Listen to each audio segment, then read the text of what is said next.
Hey, what's up? Welcome to episode 34 of the Beyond the Booster vlog. My name's Eddie, owner of Eddie's Emporium. So what's been going on in the business? Well, I've looked at my current inventory and I've had some reassessment.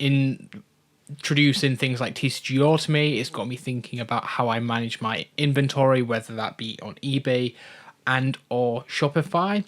And I've gone through and have ransacked essentially all my graded cards, so things that are nines, particularly low value, not as highly regarded in terms of collectability or particularly pricing or demand. And essentially I've started to liquidate them. So I've done 99p auctions, starting just with a flat postage, just to start building up a bit of a clearing out of the inventory. But secondly, that's optimizing how I use like listings and stuff on eBay, so I'm not paying any additional fees. I'm also then cycling their products back in to cash, especially when you do get nines and they are actually nines, and you kind of go, well, I can sit on this for 2 years, but it's a promo that's worth £2. If I sold it for £5-6, I've made half the money back with grading and the cost of the card. So that frees up money for other endeavors as well, so I'm not having to put my own capital in. So that's been quite interesting, and I think you learn from these kind of like, I won't call them mistakes, but there is certainly a demand that I tried to meet and hasn't quite hit there, especially with the Japanese art rares. Now they do sell in a 10, and so I've set an experiment up because the 10s that I am selling do sell few and far between, but I want to see on a 99p auction if a Japanese art rare cost me like £1.80 at bulk buy to purchase and say £9 for grading through MGC. That's about £10 all in. If I manage to sell an MGC 10 art rare for more than £15 on multiple occasions, then there is an argument that maybe I'm not using inventory in the right way. While I might be able to wait and sell something for £25 or £30, do I look at myself and go, okay, that might take me a year to 2 years to earn that extra £10-15, or do I immediately get something back, list it and make £5 to £10? I think in the short term, that return on investment while being shorter will build up money and making. I know when you think, oh, well, there's a lot of effort for £5 and you're risking quite a bit. Why, if you get a 9, it's suddenly you're gonna lose money. But when you look at it more in the perspective of a percentage, like, was it like a 50% profit margin on a card if I sold it for £15? I'm simplifying, obviously you got eBay fees and stuff in the middle of that, but if I'm making £5 a card, that's a really good margin that I'm making. Like, to put an example of buying a booster box, like usually you're only making about £5 to £10 on a booster box, and that's costing you about 40 to 50 quid. So over the next probably like week to 2 weeks, maybe 3, I'll be introducing a few test mechanics. So if you are on my eBay and about that store, firstly, go check that out now, because on Saturday there'll be tons of bargains ending on my store. Loads of 99p listings, graded cards. You can really pick up some beautiful cards if you're just wanting them for raw, or just you're happy with nines. They're going to be going, and I recently sold some for like £4 to £6. So they are some really lovely cards there if you just want to get some slabs, gifts for people. Check it out. But yeah, it does kind of get me thinking. Art rares are really cool, and I love the art side of it. It's just whether I'm hitting the right market or I'm targeting the right market, because I think art rares do have a place in the store. I think it's just targeting them impulse buys rather than listing it as a in-demand product, when you do have obviously English illustration rares to be able to compare against. People are always going to prefer English, so maybe I can target that impulse buy. I'll let you know though. It'll be really interesting to see how that transpires. Also recently got a ace grading back, and that was really exciting. My first ever ace grading that I got back, and it was really good return rate. I think I was probably about the 70% 10 rate, which is a really strong return.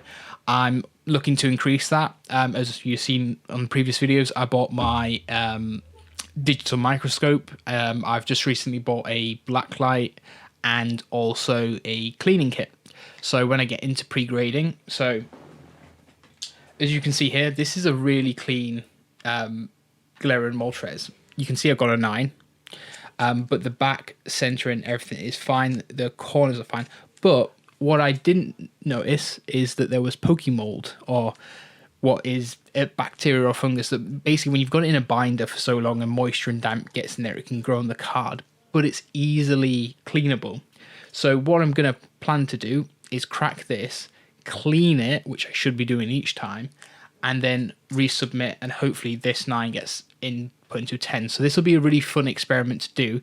I'm probably going to test the cleaning kit out first on a few cheaper cards, but I'll probably record it and share my experience and most likely my nerves along this side, because this is one of my grail cards from the Sword and Shield era, that and the Lugia V from Silver Tempest. So I'll be doing that with a couple of cards that I plan on grading and regrading. So yeah, excited to do that video. And essentially what I'm doing there, that's one of my personal collection cards, is to grade some of my cards, and I think you'll probably feel the same way if you're ever trying to set up something such as a business. You don't have money for yourself.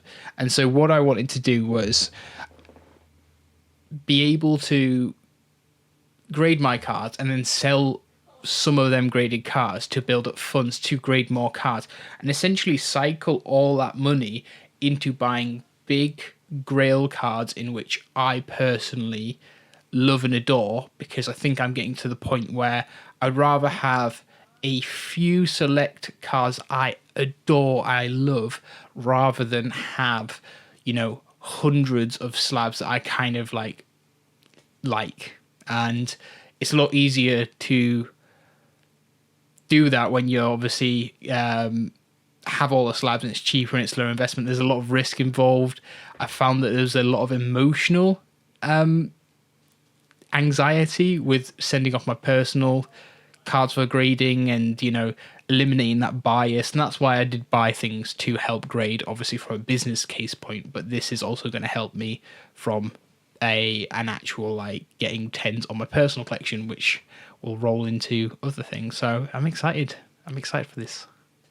So this next point isn't really TCG orientated, but I've recently bought the new Pokopia game on the Switch 2 that I said I wouldn't get, and the only reason I did get it is my partner was fantastic. Leading into the from the last point, I don't spend any money on myself right now. It either goes into saving for the wedding, or the house, or it goes into Eddie's Emporium. There is very little Eddie money, and my partner obviously supported this year's amazing human being, bought a Switch 2 because she saw me avoiding clicking on any of the group chats that my friends were on, to basically not look at any Pokopia spoilers, because I adore Animal Crossing and these types of things, and Pokopia is amazing. I knew it would be, but it's exceeded expectations in terms of just the enjoyment, that real cozy game, especially when my brain goes a million miles an hour all the time. I've got ADHD and all that kind of stuff, and all the fun stuff that probably, helped birth Eddie's Emporium, because I'm restless, really helps me wind down. But to the point where I don't want to go to bed now because I'm enjoying the game so much, building my little villages and towns and trying to figure out how to get a power line somewhere without it making it look ugly, and that taking way more hours than it should. If you've not got it, get it. It's a fantastic game. So in the world of TCG at the moment, there's a couple of things going on, quite interesting. From a UK exclusive point, McDonald's have just released the first TCG. It's kind of like the Monopoly, if you're not in the UK right now. You've got codes on the cards, on the backs, kind of similar to when you had the Monopoly cards, and you collect sets. And on them sets, you can have cards in which obviously win you food, but when you collect a set of cards, you can actually win prizes, such as how you did the Mini Cooper. But there is 10.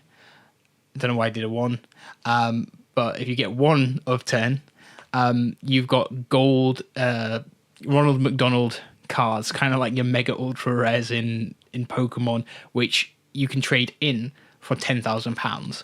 Now, what's interesting is obviously there's terms and conditions. There'll be an expiry date on this, but imagine if you graded the Ronald McDonald and it became. Would it be worth more than £10,000 having the gold Ronald McDonald, or would it be stupid? In my current position, it would probably be quite stupid, because to not get £10,000 when I'm saving up for so many things is obviously silly. But if you are a collector and you can afford to just grade it, is there more collectability? Is there more value in that? Because where do then Ronald McDonald's go if 9 people traded in for 90,000, but you had the last one £10,000 Ronald McDonald and it was graded? And it's like a piece of history, because it's the first TCG set that McDonald's have produced, to my knowledge. So I think it would be, from a collectability standpoint, because people love McDonald's collectibles. There is an entire like subsection of collectors, that are Happy Meal toy fanatics and other McDonald's merchandise. It's a really good collab and or merge of two industries. So it'll be interesting to see how this plays out. I don't think anyone's found a gold Ronald McDonald yet. It did come out today on the 17th, in which I'm recording this. And yes, I've already had a McDonald's to just try it out, which was very fun. I certainly, I've done a recording on my TikTok actually. Some of the cards and designs are really great. I'm a big fan of the retro style cards. They were really cool. My favorite so far has to be the cheeseburger seat. I think I've got a picture over here actually. So here's the card set list for the McDonald's one, and this one is, today I've pulled Grimace, Hamburger, the Can I Take Your Order, the Molten Apple Pie, Special Sauce, Cheeseburger Chair, which is my favorite that I've seen so far, Apple Tree Pie, and none of the legendary cards, but this is very cool. The golden M's fantastic. I really like that one. But the Cheeseburger Chair, I think, is my standard favorite one. Very, very cool. Yeah, it's a weird thing to be. My BMI is certainly not thanking me for taking part in this, but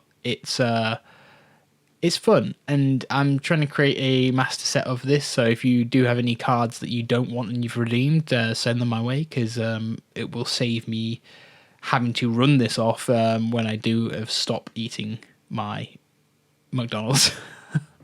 In other news, Cyberpunk has started a Kickstarter for their TCG, and within, I think, an hour, they initially asked for $100,000, I believe, and in the hour they've raised over 3 million. So safe to say that TCG will be coming at some point. It's very, very sought after. I was quite surprised to see the reaction, because of the something popped up on my screen, because of the actual fan base. It came out 2014, I'm trying to think now, so it's about a 12-year-old franchise. It's crazy to see the amount of people still enjoying that. I mean, I recently replayed it on the PlayStation 5 and I loved it. I enjoyed it more the second time than I did the first, because I was able to kind of just know where to go and just really actually just immerse myself in the environments and have a bit of fun with it. But apparently they've got 5 years worth of TCG game mechanics planned for this as well, so it'll be quite interesting. I don't know how that's going to be in the same sense as how Riftbound was, because I think people are starting to see Riftbound prices are starting to really drop down. I think at least from set 2, from what I saw. And I think that's just that supply and demand model. People are moving on, and I think Riftbound is at real big risk of not being successful now, just because there's nothing to go around. Like, it's probably been one of the poorest executions of an in-demand product that I've seen. Like, Pokemon know how to play the hype market, and they've had to have 30 years worth of like building up that fan base to do it.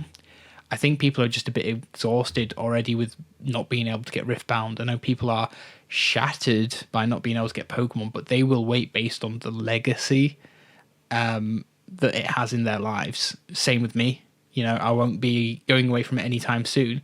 But if this was any other TCG that I was trying to enter, I'd be like, you know what, there's bigger fish to fry. So fingers crossed, CD Projekt Red or whoever's making this TCG really take note of what is a successful TCG, why it's successful, and how it remains successful, because that will hopefully set the precedent for the future. And maybe you'll get like a Gwent Cyberpunk collab that kind of mixes in, or at least like maybe sets that have like an IP crossover, because they've got some really cool stuff, CD Projekt Red, and when they're not laying off their staff, they do really good stuff. In the world of Yu-Gi-Oh, there's been the Limit Over Collection, The Rivals announced. I believe it's that, yeah, Limit Over Collection. And quite in line with how we've seen the crazy hype for the Grandmaster rares for Dark Magician and other serialized cards. And we've seen, obviously, that poor person that decided to snip open his packs with scissors, and he cut through chipped a Grandmaster rare serialized card, which is... my heart goes out to him. That video was, you know, it should was it like this video may distress other viewers, or at least TCG viewers in this instance, because seeing it was heartbreaking for him. I would never live that down if I was that person. But we've now got the Blue Eyes White Dragon, obviously following in foot with the Dark Magician serialized cards, and we've got some really cool ones. I've got some screenshots here. Okay, so we've got one final overframe card to be unveiled. Unrevealed? Revealed? That feels like weird English. And so you've got the Dark Magician there. I know that's the Grandmaster rare, but you got some really cool ones here. I don't know what that type of Blue Eyes is. I am obviously a tiny bit out of the game when it comes to Yu-Gi-Oh. I will say I play Legacy. I don't play any of the new stuff, so having like Cyber Dragon, Cyber End Dragon, and obviously the Elemental Heroes and stuff. This one feels better for me from a visual perspective than the first set. I don't know whether that's some of the characters resonate with me a tiny bit more, but having all like the cards here from like 5Ds and stuff like that, being more dragon orientated. As much as Yami Yugi is my boy, I've always preferred Kaiba's deck and like beasts that he has. They're just cooler, rather than kind of Yugi clearly rigging the game with dark magic because he's a pharaoh. Kaiba was just a hustler trying to try and just be the best, and he came up against the ancient pharaoh. But yeah, this is really cool. I'm looking forward to hopefully the English releases coming out.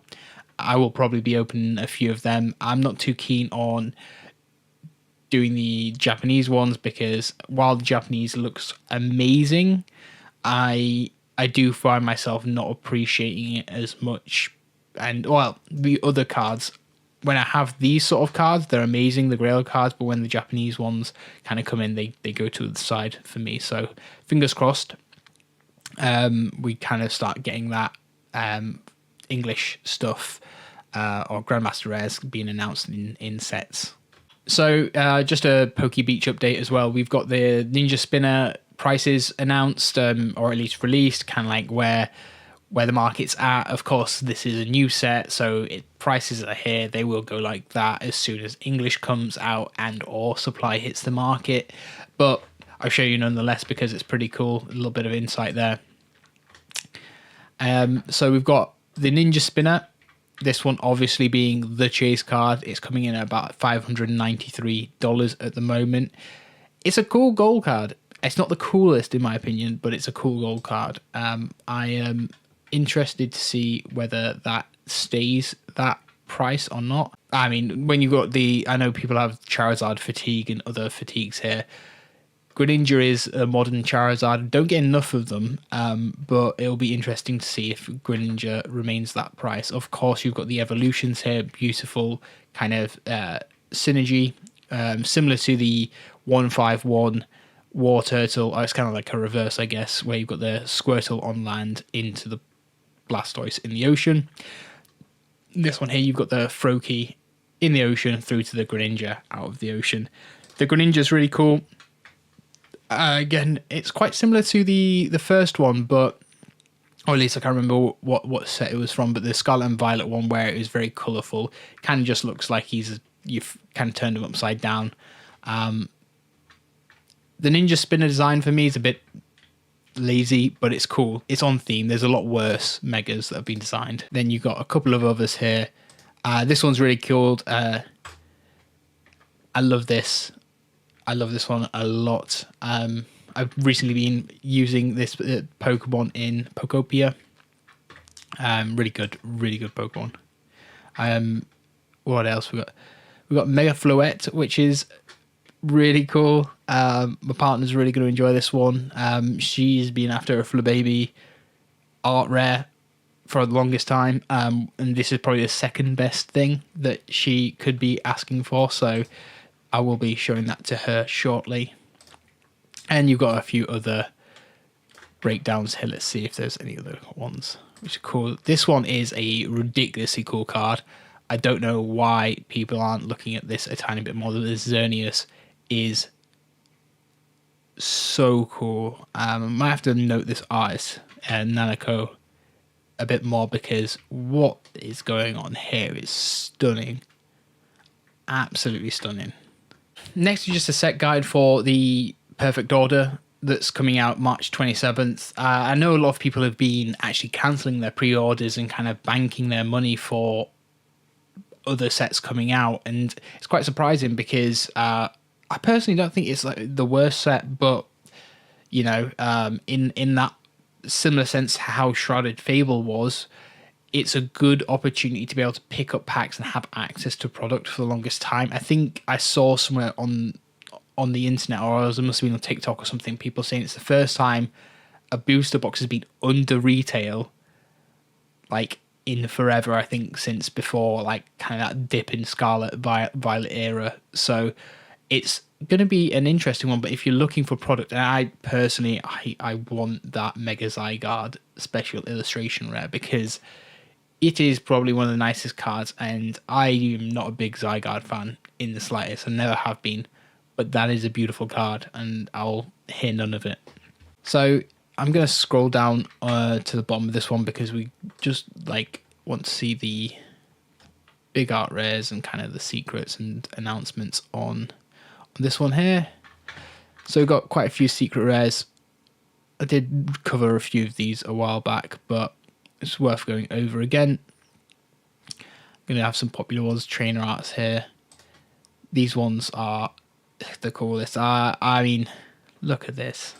Look at this. You're telling me that's not a Gundam? Because it is. It is a Gundam. I'm so looking forward to it. And there's quite a few of us here that I think will do well in the long term in terms of enjoyment. Obviously, you got the Jacinth. I think I'm saying that right. This one I think is actually going to do well in the long term, because it's like a meme card. A lot of people are kind of like, what the hell is this Pokemon? Its design's odd. Similar to how Mega Starmie has kind of become a bit of a cult icon. You shouldn't be enjoying a Starmie with legs, but there is something endearing about that, whether that be just from a sheer, man, I feel sorry for you, but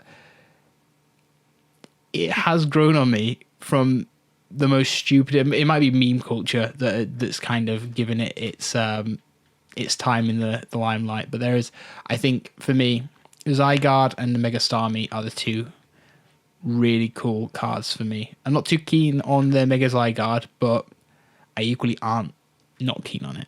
Right, well, that's it for this episode. I've kind of covered a few things, talked about the business and, you know, what I'm thinking about doing. I'm excited to see how the experiment goes, see whether there is actually a viable way to use auctions rather than just buy it now for kind of higher quality cards, but also just learning to let go of some stock rather than hold on to it in the hope that it will sell at one point.